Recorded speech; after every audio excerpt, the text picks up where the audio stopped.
changing spark plugs, this will be a quick one, which is really the point of this. Another reason to get the older, normally aspirated V8 if you're looking at the E-Class, compared to the smaller twin turbo where inlet manifolds need to come off. On the normally aspirated, changing spark plugs is straightforward. Now this applies to the M273 V8 fitted to the E-Class and the S-Class. If your engine cover looks like this, then this will apply to you. For a bit more room, pop these tabs up, and that'll give a little bit more headroom. Engine cover to pop off.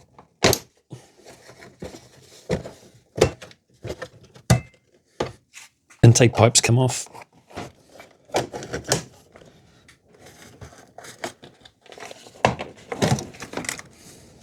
There's a little clip on the back here, and some clips at the front.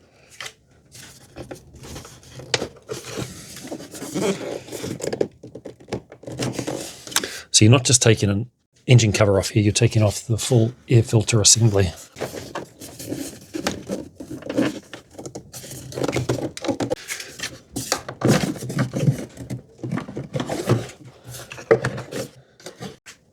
As well as that metal clip on the back, there's these 4 metal clips holding it down. Still at this point, no tools required. And here's our spark plugs. We've got 4 coil packs held in by 2 torque screws each. Slide back the grey lock. Then lift the tab from underneath. And that pops straight off. It's important these go back on in the same order, but I don't see a way you could do it wrong, to be honest. It's not going to reach the wrong plug. These are T30s.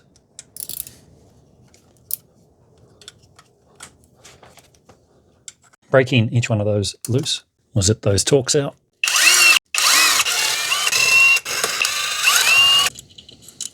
Now I might as well keep these coils in the same order. Give that a bit of a wiggle just to break the suction on the spark plug. This is probably a good time to check what's down there. Hopefully you're just finding a nice clean spark plug well and not a whole lot of dirt or oil. If there's a whole lot of oil in here, I'd stop at this point and look at resealing those valve cover gaskets. But that all looks pretty good.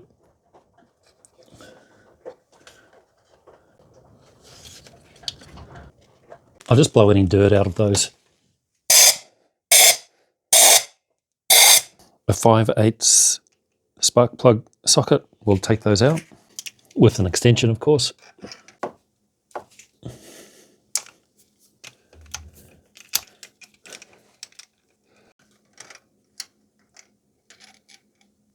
That doesn't look too bad, but it's got 15 years on it, about 90,000 kilometers.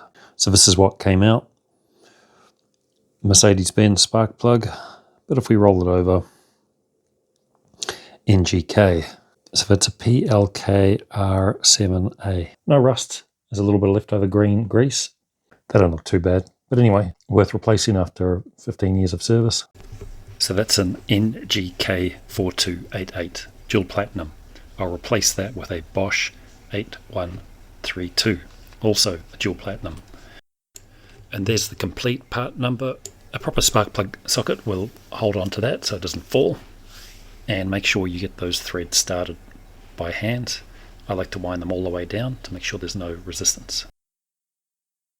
17 foot-pounds, it's about 204 inch-pounds.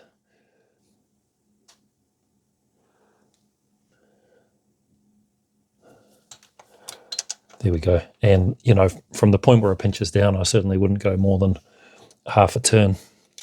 A little bit of silicone grease on here will help this slide on easier.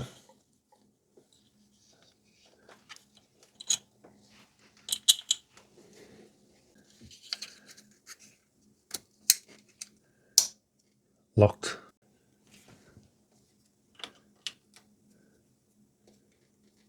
Easy as that for the first one and the other 7. About as straightforward as it gets.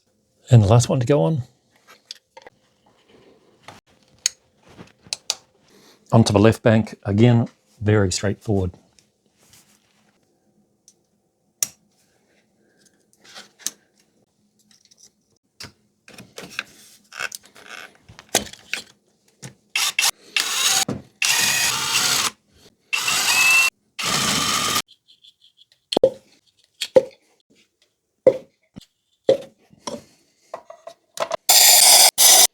Check we don't have a puddle of oil down there.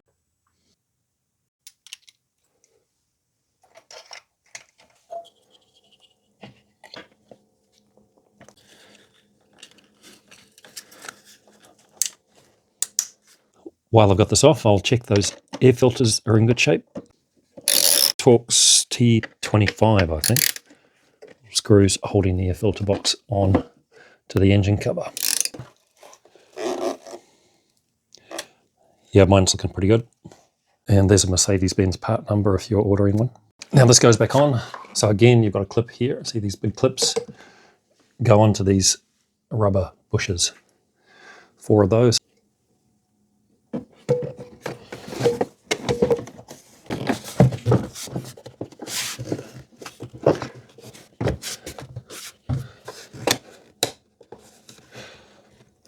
Just make sure that seal on the back is lined up right. That's the most critical part. And plug this hose in that runs to the vacuum pump. And this one has 2 little metal clips that clip into the rear engine cover, plus 2 tabs on the front. 2 little tabs going into here. And those air intakes go back on.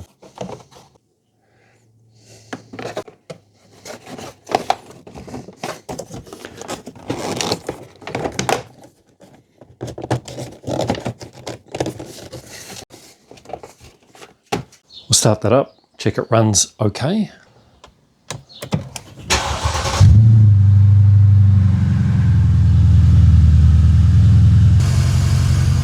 Now that seems to be idling down just fine.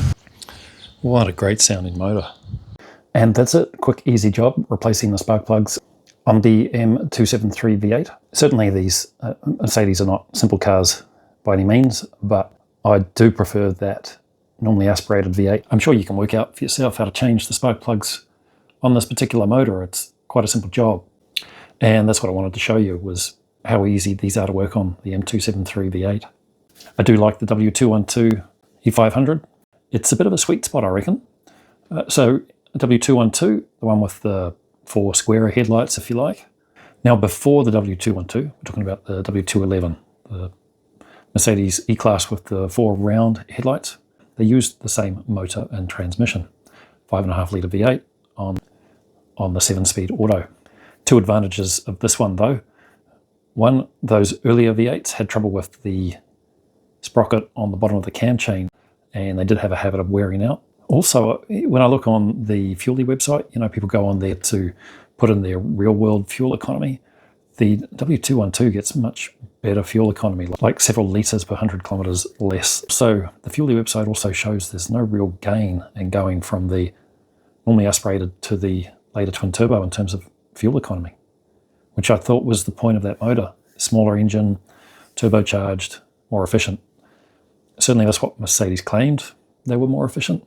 The real world numbers though, I can barely tell a difference, maybe a fraction of a litre per 100 Ks. You know, 11.5 versus 11.3. Very little gain for a lot of extra complexity.